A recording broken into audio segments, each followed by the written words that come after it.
รายการข่าวนครหลวงเวียงจันทน์รายการข่าวนครหลวงเวียงจันทน์สบายดีท่านผู้ฟังที่เคารพที่นี่สถานีวิทยุกระจายเสียงนครหลวงเวียงจันทน์รายการข่าวนครหลวงเวียงจันทน์ประจำวันพุธวันที่1เมษายนปี2026ซึ่งมีข่าวที่สำคัญมานำเสนอต่อไปเชิญท่านติดตามรับฟังรายละเอียดประธานประเทศเน้นหลายปัญหาให้รัฐบาลสุดที่10เอาใจใส่ในโอกาสเข้าร่วมกองประชุมข้างปฐมฤกษ์ของรัฐบาลสุดที่10ในวันที่31มีนาคม2026ท่านทองหลุนศรีสุฤทธิ์เลขาธิการใหญ่คณะบริหารงานศูนย์กลางภาคประธานประเทศแห่งสาธารณรัฐประชาธิปไตยประชาชนลาวได้เน้นหนัก7ปัญหาให้คณะรัฐบาลสุดที่10เอาใจใส่ต่อปัญหาเวียกงานจำนวนหนึ่งคือต้องคุ้นเคี่ยวปรับปรุงกลไกเฮ็ดเวียกที่มีลักษณะบุกทะลุแทบุกทะลุไปสู่การปฏิบัติเวียกงานให้มีประสิทธิภาพประสิทธิผลสูงปฏิบัติบรรดาเวียกงานที่วางออกให้เกิดดอกออกผลเป็นที่ประจักษ์ตาต้องบุกทะลุในการหันเป็นทันสมัยซึ่งปัญหานี้ต้องได้เล็งลัดปฏิบัติให้ปรากฏผลเป็นจริงโดยไวต้องบุกทะลุหันเปลี่ยนแบบแผนวิธีเฮ็ดเวียกของรัฐบาลโดยเฉพาะการพัวพันประสานเวียกงานการปฏิบัติหน้าที่และความรับผิดชอบโดยให้มีการติดตามกฎกาสุกโยและประเมินคืนแต่ละระยะต้องยกระดับให้สมาชิกรัฐบาลเป็นผู้กาประดิษฐ์สร้างกาเสนอความคิดใหม่ๆต่อขันเทิงพิจารณาบนพื้นฐานการผันขยายแนวทางนโยบายของพรรคและระเบียบกฎหมายของรัฐให้ปรากฏผลเป็นจริงที่สามารถจับต้องได้รัฐบาลสุดที่10ต้องได้เข้มงวดในการปรับปรุงกงจักรการจัดตั้งและปรับปรุงกลไกเฮ็ดเวียกของกระทรวงองค์การเทียบเท่าและของท้องถิ่นเพื่อรับประกันประสิทธิภาพและประสิทธิผลของเวียกงานที่รับผิดชอบสืบต่อแก้ไขปัญหาเข่งฮ้อนต่างๆเป็นต้นปัญหาน้ำมันเชื้อไฟอัตราเงินเฟ้อรักษาเสถียรภาพค่าของเงินกีบรักษาเสถียรภาพของคลังเงินแห่งชาติและเพิ่มคลังสำรองเงินตราต่างประเทศเร่งรัดโครงการผลิตสินค้าทดแทนการนำเข้าและผลิตเพื่อส่งออกค้นคว้าส่งเสริมการผลิตสินค้าที่มูลค่าสูงต้นทุนและค่าขนส่งต่ำปรับปรุงปรับแปลงเส้นทางที่มีลักษณะเป็นอัมพาตปรับปรุงปรับแปลงเส้นทางยุทธศาสตร์ให้กลายเป็นเวียกบุริมสิทธิ์ของรัฐบาลปฏิบัติบรรดาโครงการระดับใหญ่ที่เป็นกำลังแหงให้แก่อนาคตโดยหลายรูปแบบการลงทุนและมีความว่องไวเร่งปฏิรูปรัฐวิสาหกิจให้เดินหน้าอย่างเป็นรูปธรรมแก้ไขปัญหาหนี้สินสาธารณะให้ได้ตามแผนที่วางไว้เร่งท้วงเอาหนี้ที่ต้องรับอย่างเข้มงวดเด็ดขาดดึงดูดการลงทุนภายในและต่างประเทศให้แข็งแรงว่องไวทั้งสร้างความเชื่อมั่นให้ผู้ลงทุนต้องแก้ไขอย่างขาดตัวสร้างแผนรองรับระยะข้ามผ่านไปสู่การออกจากสถานภาพด้อยพัฒนาแต่นี้ถึงปี2029เพื่อยัดเยียงเอาการช่วยเหลือสนับสนุนจากประเทศเพื่อนมิตรและองค์การจัดตั้งสากลให้ได้ลายกวดกาคืนทั้งหมดบรรดาโครงการลงทุนของภายในและต่างประเทศที่อนุมัติไปแล้วโดยเข้มงวดและเด็ดขาดตามกฎหมายระเบียบการต่อโครงการที่บ่มีประสิทธิผลสืบต่อปฏิบัติคำสั่งฉบับเลขที่15/นย.ลงวันที่13พฤษภาคม2016ว่าโดยการเพิ่มทวีความเข้มงวดในการคุ้มครองและกวดกาการขุดค้นไม้เคลื่อนย้ายไม้และธุรกิจไม้ให้มีผลศักดิ์สิทธิ์อย่างต่อเนื่องเลขาคณะพรรคนครหลวงเวียงจันทน์ต้อนรับคณะผู้แทนนครสาวย่างในวันที่31มีนาคม2026ที่ห้องว่าการนครหลวงเวียงจันทน์ท่านปริญญาเอกอาจสะพังทองศรีพันดรเลขาคณะพรรคนครหลวงเวียงจันทน์ได้ต้อนรับการเข้าเยี่ยมคำนับของท่านเสี่ยวจุงยุนเลขาธิการคณะกรรมการพรรคนครสาวย่างแขวงหูหนานสาธารณรัฐประชาชนจีนพร้อมด้วยคณะในโอกาสที่เดินทางมาเยี่ยมยามและเฮ็ดเวียกอยู่นครหลวงเวียงจันทน์ในวันที่30 วันที่31มีนาคม2026 ในโอกาสนี้ทานปริญญาเอกอาจสพังทองศรีพันดรได้แสดงความต้นหับและตีราคาสูงต่อการเดินทางมาเยี่ยมยามและเฮ็ดเวียกอยู่นครหลวงวิงจันทน์ของคณะผู้แทนนครสาวยางครั้งนี้จะเป็นการประกอบส่วนเสริมขยายสายพัวพันร่วมมือระหว่าง2ภาค2รัฐลาวจีนโดยเฉพาะระหว่างนครหลวงวิงจันทน์และแขวงหูนานก็คือเมืองหาดไซฟองและนครสาวยางที่มีมาแล้วนั้นให้นับมือแตกดอกออกผลยิ่งขึ้นพร้อมนิทานยังได้ซุกอยู่ให้เมืองหาดไซฟองและนครสาวยางสืบต่อการพัวพันร่วมมือให้ลึกซึ้งขึ้นเติมเป็นต้นการพัวพันร่วมมือแลกเปลี่ยนเวียกงานคงเขตวัฒนธรรมการท่องเที่ยวกสิกรรมการพัฒนาชนบทและอื่นๆพร้อมทางอวยพรให้คณะผู้แทนจงประสบผลสำเร็จในการเยี่ยมยามและเฮ็ดเวียกอยู่นครหลวงวิงจันทน์ในครั้งนี้เติมอีกในตอนท้ายทานเซียวจงยุนได้แสดงความขอบอกขอบใจมายังทานเลขาคณะภาคนครหลวงวิงจันทน์พร้อมขนาดที่ได้ให้การต้อนรับอย่างอบอุ่นจะเห็นให้การพัวพันร่วมมือระหว่างนครสาวยางและเมืองหาดไซฟองก็คือแขวงหูนานและนครหลวงวิงจันทน์ที่มีมาแล้วนั้นจะนับมือแน่นแฟนยิ่งขึ้นไปเรื่อยๆและในวันเดียวกันนี้อยู่ห้องว่าการปกครองนครหลวงวิงจันทน์ทานปริญญาเอกอาจสพังทองศรีพันดรเลขาคณะภาคนครหลวงวิงจันทน์ยังได้ต้อนรับการเข้าเยี่ยมคำนับของทานนางคองคณิตรักเจริญเอกอัครราชทูตราชอาณาจักรไทยประจำสาธารณรัฐประชาธิปไตยประชาชนลาวพร้อมคณะเนื่องในโอกาสที่มาดำรงตำแหน่งเป็นเอกอัครราชทูตราชอาณาจักรไทยประจำสาธารณรัฐประชาธิปไตยประชาชนลาวคนใหม่เติมอีกมอมรับหน้าที่หัวหน้าของการคณะกรรมการส่งเสริมคุ้มครองการลงทุนพิธีมอบรับหน้าที่หัวหน้าของการคณะกรรมการส่งเสริมคุ้มครองการลงทุนนครหลวงเวียงจันทน์ระหว่างผู้เก่าและผู้ใหม่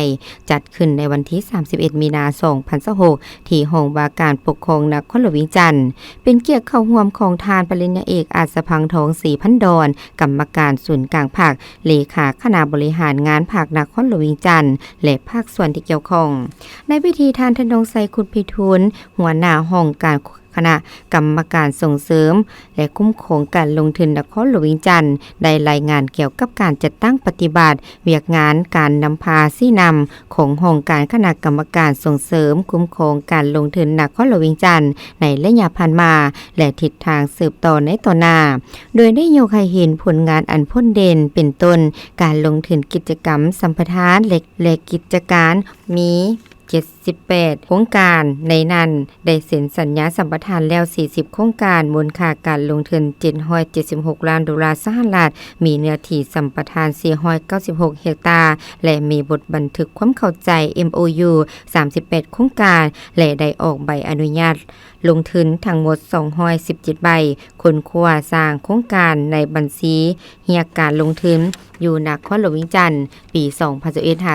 2021-2025รวมทั้งหมด38โครงการคาดคะเนค่าการลงทุนทั้งหมด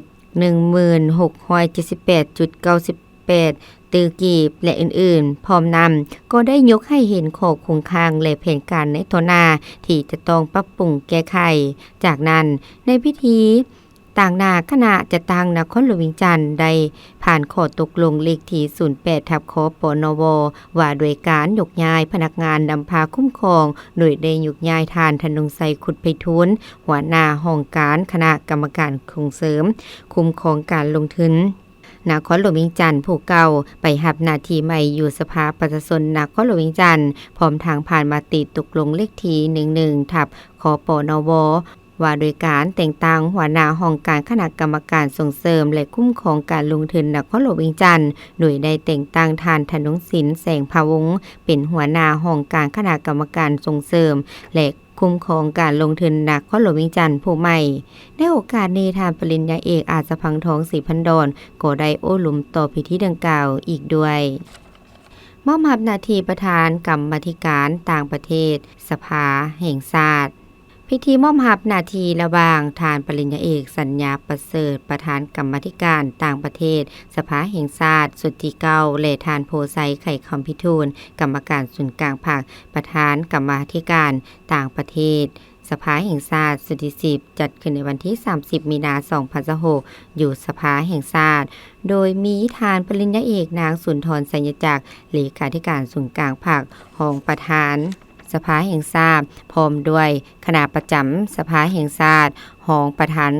กรรมาธิการสภาแห่งชาติสุทธิ9และสุทธิ10และพรรคส่วนที่เกี่ยวข้องเข้าร่วมในโอกาสนี้ก็ได้รับฟังการผ่านมติกองประชุมครั้งปฐมฤกษ์ของสภาแห่งชาติฉบับเลขที่03/สพสลงวันที่23มีนาคม2026ว่าด้วยการรับห้องเอากลุ่มจักรสภาแห่งชาติแต่งตั้งประธานกรรมาธิการและหัวหน้าห้องว่าการสภาแห่งชาติพร้อมทั้งรับฟังการรายงานเกี่ยวกับการปฏิบัติหน้าที่เวียกงานการต่างประเทศของสภาแห่งชาติในระยะ5ปีผ่านมาและคาดคะเนทิศทางแผนการแต่นี้ฮอดปี2030ของกรรมาธิการการต่างประเทศจากนั้นก็ได้ลงนามบทบันทึกมอบรับหน้าที่ระหว่างประธานกรรมาธิการผู้เก่าและผู้ใหม่ในพิธีทานปริญญาเอกนางสุนทรสัญญจักรกล่าวว่าการมอบรับหน้าที่ครั้งนี้เป็นการสืบต่อปรับปรุงซับซ้อนบุคลากรเข้าในตำแหน่งสำคัญของสภาแห่งชาติทางเป็นการสืบต่อนำพาซี่นำเวียกงานกรรมาธิการการต่างประเทศให้ดำเนินไปอย่างปกติและตัวเนื่องเพื่อรับประกันการจัดตั้งผันขยายมติกองประชุมใหญ่ครั้งที่12ของภาคการจัดตั้งปฏิบัติมติกองประชุมครั้งปฐมฤกษ์ของสภาแห่งชาติสุทธิ10ที่ได้รับฮ้องเอาการแต่งตั้งประธานรองประธานกรรมาธิการการต่างประเทศสุทธิ10เข้าในการเคลื่อนไหวเวียกงานของกลุ่มจักรสภาแห่งชาติให้ได้รับผลสำเร็จนำเอาผลประโยชน์มาสู่ประเทศชาติและประชาชนลาวบรรดาเผ่าสรุปเวียกงานป้องกันเส้นทางรถไฟลาวจีนกรมสู้รบกรมใหญ่เสนาธิการกองทัพจัดกองประชุมสรุปเวียกงานป้องกันเส้นทางรถไฟลาวจีนประจำปี2024-2025ขึ้นในวันที่31มีนาคม2026โดยเป็นประธานของทานพลโทสายใจกุมประสิทธิ์รองรัฐมนตรีกระทรวงป้องกันประเทศหัวหน้ากรมใหญ่เสนาธิการกองทัพมีคณะกรมคณะกองบัญชาการทหารนครหลวงวิจันทร์แขวงบริคำไซแขวงหลวงน้ำท้าแขวงหลวงพ่อบางผู้ต่างหน้าบริษัทเส้นทางรถไฟลาวจีนและภาคส่วนที่เกี่ยวข้องเข้าร่วมในพิธีทานพันเอกกลุ่มพันจันทวงศ์ห้องหัวหน้ากลุ่มสู่หบกลุ่มใหญ่เสนาธิการกองทัพกล่าวว่า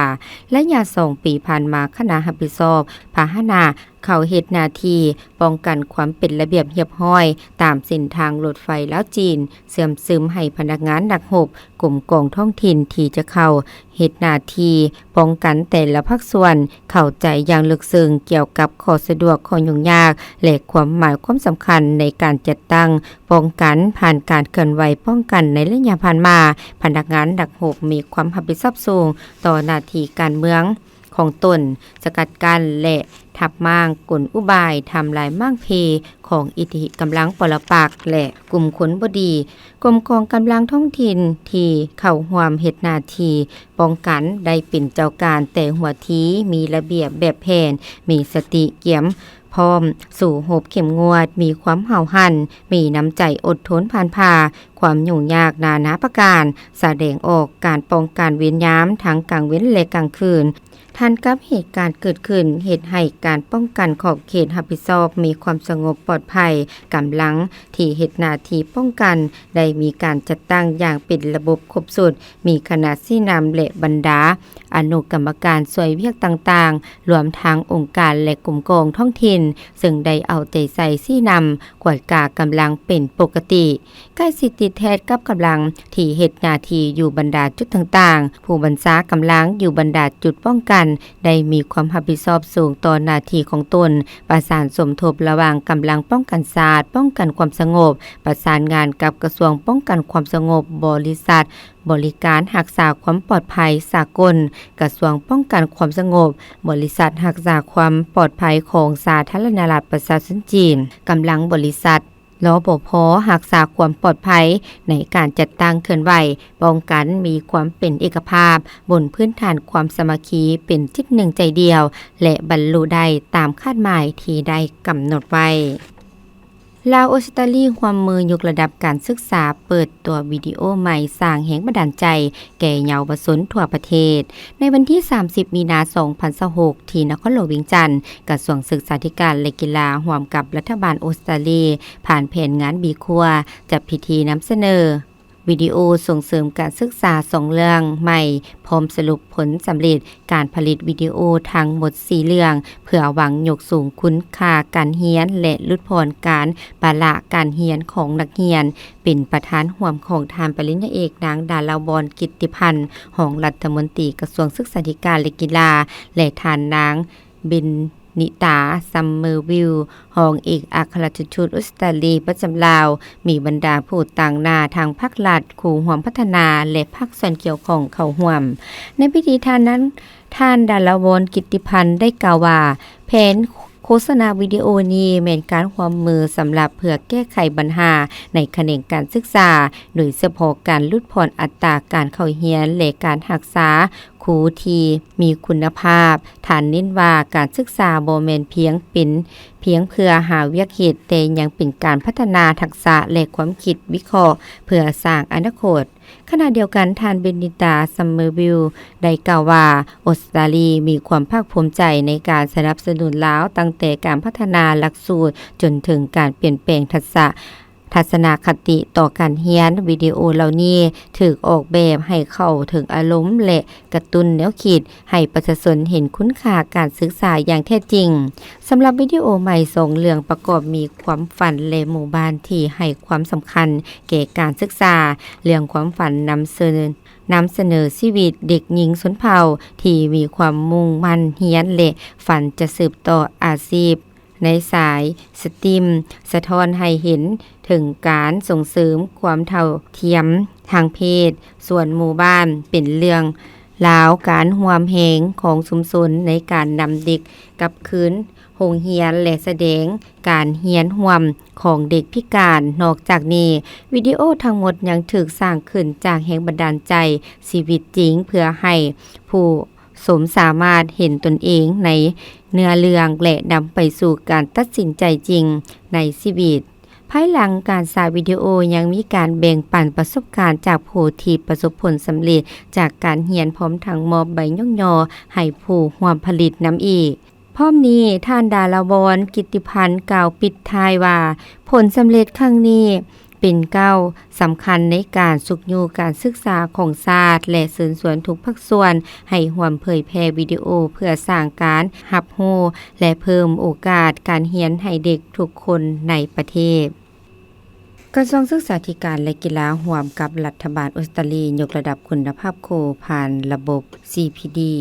กระทรวงศึกษาธิการและกีฬาร่วมกับรัฐบาลออสเตรเลียโดยผ่านแผนงานบีครัวได้จัดกองประชุมประจำ6เดือนเพื่อทบทวนและวางแผนการพัฒนาครูในระบบการศึกษาลาวจัดขึ้นในระหว่างวันที่31 มีนาคม 2026 หาวันที่ 1 เมษายน 2026กองประชุมมีผู้แทนเข้าร่วม86ท่านจากหลายภาคส่วนทางภายในและนานาชาติการประชุมได้เน้นใส่การพัฒนาวิชาชีพครูแบบต่อเนื่อง CPD ในขั้นโรงเรียนโดยครูร่วมงานได้แลกเปลี่ยนบทเรียนจากการดำเนินงานผ่านมาและร่วมกันกำหนดแผนละเอียดสำหรับระยะ2 ปีครึ่งข้างหน้าท่านเพชรมณีศรีรัตมีนารองหัวหน้ากลุ่มสังครูได้กล่าวว่าการสร้างระบบ CPD ในโรงเรียนช่วยให้ครูมีทักษะการสอนดีขึ้นและสามารถนำบทเรียนไปปรับใช้กับชีวิตจริงของนักเรียนผ่านการดำเนินงานที่ผ่านมาระบบนี้ได้ขยายไปได้30เมืองใน7แขวงเป้าหมายและสามารถสนับสนุนครูจำนวนหลายได้อย่างเป็นระบบท่านนางเฮเบกาแมคฮิลต่างหน้าจากฝ่ายออสเตรเลียกล่าวว่าการพัฒนาครูอย่างต่อเนื่องแม่นปัจจัยสำคัญในการยกคุณภาพการสอนโดยเฉพาะในเขตที่อยู่ห่างไกลและส่งเสริมการเรียนสำหรับเด็กในสาธารณรัฐประชาธิปไตยประชาชนลาวระบบ CPD ได้เห็นให้ครูสามารถเข้าถึงการแนะนำและการติดตามอย่างใกล้ชิดผลการดำเนินงานในภาคเรียนทับอิฐ 2025-2026 แสดงให้เห็นว่ามีการจัดกิจกรรม CPD กว่า 33,000 ครั้ง และสนับสนุนครูชั้นประถมเกือบ 7,000 คนในทั่วประเทศครูหลายคนได้รายงานว่ามีความมั่นใจในการสอนเพิ่มขึ้นและนักเรียนก็มีส่วนร่วมในโรงเรียนหลายขึ้นนอกจากนั้นกองประชุมยังได้กำหนดทิศทางสำหรับระยะต่อไปโดยเน้นใส่การขยายระบบ CPD ให้ครอบคลุมทั่วประเทศการนำใส่ข้อมูลเพื่อปรับปรุงการสอนและการส่งเสริมความเท่าเทียมทางเพศในแขนงการศึกษาการร่วมมือครั้งนี้ได้แสดงให้เห็นความมุ่งมั่นในการร่วมมือของกระทรวงศึกษาธิการและกีฬาและรัฐบาลออสเตรเลียในการยกระดับคุณภาพครูและสร้างอนาคตการเรียนรู้ที่ดีขึ้นสำหรับเด็กน้อยในสาธารณรัฐประชาธิปไตยประชาชนลาวเปิดงานวางแสดงจำหน่ายสินค้าเมืองไซเศรษฐาประจำปี 2026 เมืองไซเศรษฐานครหลวงวิจันทร์เปิดงานวางแสดงจำหน่ายสินค้าประจำปี 2026 ขึ้นในวันที่ 30 มีนาคม 2026 อยู่ศูนย์การค้าลาวไอเตกโดยมีท่านปริญญาเอกโพคำไสยสอนรองประธานคณะกรรมการปกครองนครหลวงวิจันทร์มีท่านปริญญาเอกนางบัววอนสุขละแสงเลขาคณะภาคเมืองไซเศรษฐาพร้อมด้วยผู้ต่างหน้าเมืองอ้อมข้างแผนกการหัวหน้าธุรกิจและภาคส่วนที่เกี่ยวข้องเข้าร่วมในพิธีทานกุมภาวาจำปาสุขประธานคณะกรรมการปกครองเมืองไสเศรษฐากล่าวว่าการจัดงานในครั้งนี้มีจุดประสงค์เพื่อสุขโยส่งเสริมการผลิตให้เป็นสินค้าและโฆษณาผลิตภัณฑ์ของหัวหน่วยจุลวิสาหกิจขนาดน้อยและกลางภายในเมืองไสเศรษฐาก็คือในนครหลวงวิจันทร์ให้มีตลาดห้องหับที่กว้างขวางขึ้นเพื่อเน้นใส่พันธุ์ขยายมาตีกองผสมใหญ่ของภาคให้ปรากฏผลเป็นจริงทั้งเป็นการสร้างบรรยากาศเฉลิมฉลองวันสำคัญต่างๆของภาคของศาสตร์โดยเฉพาะการก้าเกี่ยมต้อนรับบุญส่งท้ายปีเก่าและต้อนรับปีใหม่ลาวพศ 2569 ที่จะมาถึงนี้ให้มีบรรยากาศฟดฟื้นซึ่งงานวางแสดงครั้งนี้จะส่งเสริมทาแหงการผลิตภายในเป็นต้นการด้านการปลูกการเลี้ยงและการจำหน่ายตามแนวทางสร้างเศรษฐกิจเอกราชเป็นเจ้าตนเองในระยะใหม่ติดพันกับการส่งเสริมการท่องเที่ยวภายในเมืองให้มีความคึกคืนงานดังกล่าวจะดำเนินแต่วันที่18ถึงวันที่5เมษายน 2026ในนี้มีการวางแสดงสินค้ากสิกรรมอุตสาหกรรมและผลิตภัณฑ์ภายในเมืองไสเศรษฐาพร้อมด้วยผลิตภัณฑ์จากภาคส่วนอื่นๆรวม78หัวหน่วยนอกจากการวางแสดงสินค้าแล้วยังมีกิจกรรมที่น่าสนใจหลายอย่างเช่นการแข่งขันคณิตศาสตร์คิดไว้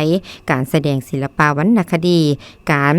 แข่งขันย่างแบบสุดปีใหม่ลาวและกิจกรรมอื่นๆในโอกาสนี้ก็ขอแสดงความขอบใจส่วนการค้าลาวไอเตกที่ได้อำนวยความสะดวกด้านสถานที่พร้อมทางเชิญชวนประชาชนและแขกทางภายในและต่างประเทศเข้ามาเที่ยวชมและอุดหนุนสินค้าลาวเพื่อเป็นการสุขยูเศรษฐกิจเมืองไสเศรษฐาให้มีความฟดฟื้นและขยายตัวอย่างต่อเนื่อง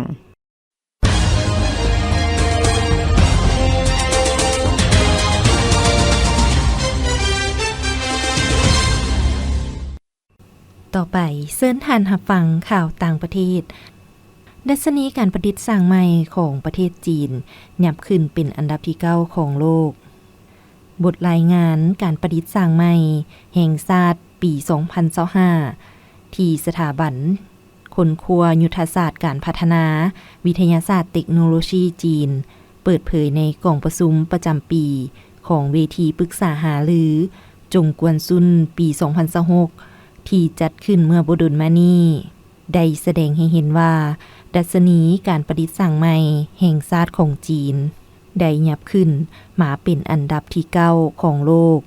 ยับขึ้นจากอันดับที่11และกลายเป็นประเทศที่ได้รับความก้าวหน้าไวที่สุดใน10กว่าปีผ่านมาก้าวไปสู่เป้าหมายที่เป็นประเทศแถวหน้าของบรรดาประเทศที่มีการประดิษฐ์สร้างใหม่และเป็นประเทศที่เข้มแข็งด้านวิทยาศาสตร์เทคโนโลยีของโลกดัชนีการประดิษฐ์สร้างใหม่แห่งชาตินี้แม้นมีความสำคัญแสดงให้เห็นถึงความสามารถด้านการประดิษฐ์สร้างใหม่ซึ่งเป็นดัชนีที่สำคัญในการตีราคาและประเมินขบวนการสร้างประเทศแบบประดิษฐ์สร้างใหม่และประเทศเข้มแข็งด้านวิทยาศาสตร์เทคโนโลยี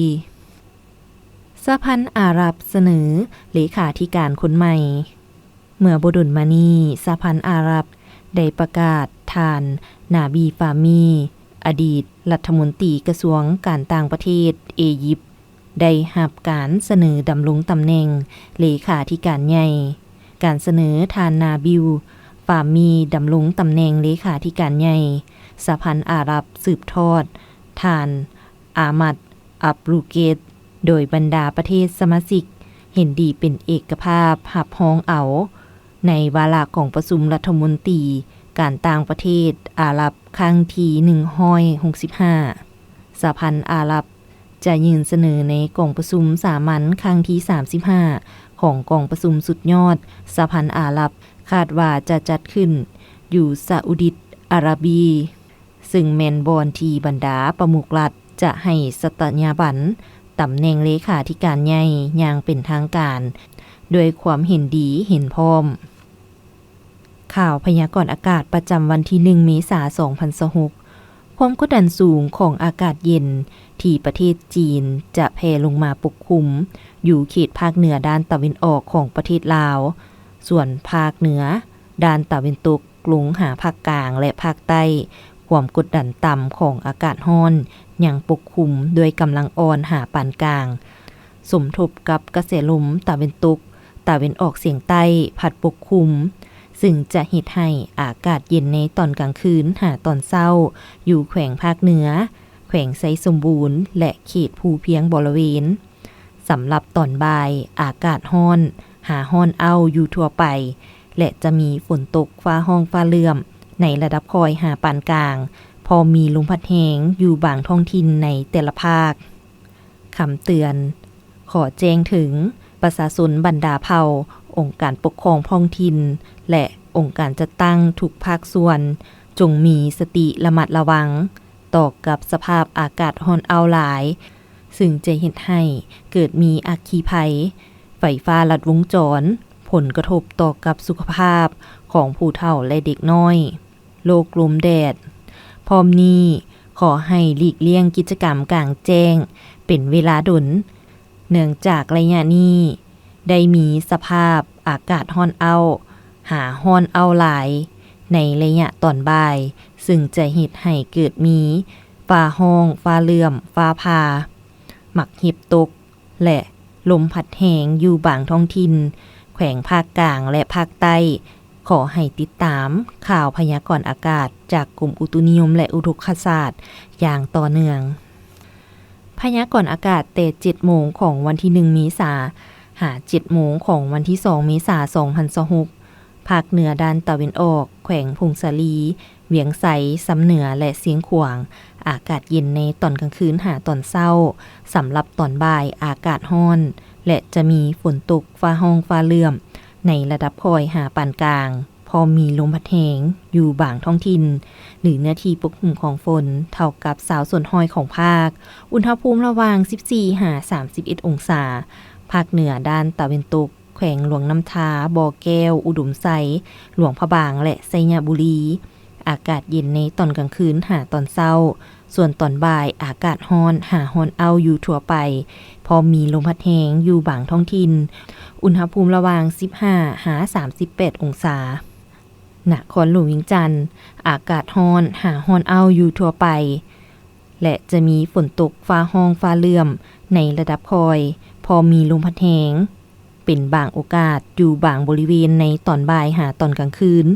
หรือเนื้อที่ปกคลุมของฝนเท่ากับ10ส่วนห้อยอุณหภูมิระหว่าง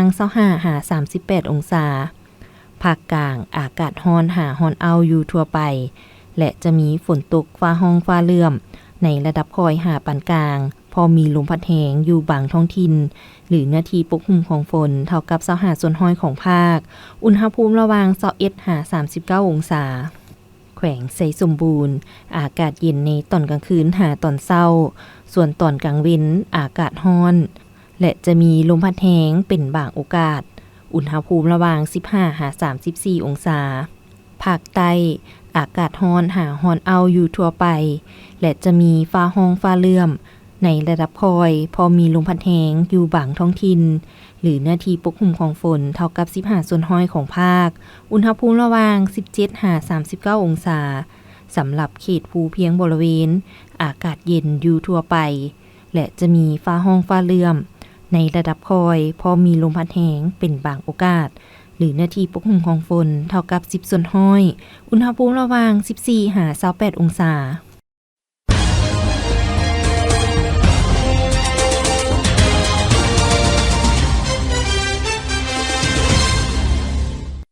ที่ท่านรับฟังผ่านไปนั้นก็แม่นข่าวนครหลวงวิงจันทน์ถามผู้ฟังที่เคารพรายการข่าวภาคนี้ได้สิ้นสุดลงเพียงเท่านี้ลีโลเพชรชมพูพร้อมด้วยอุเลวันแสงพระจันทร์อ่านสบายดี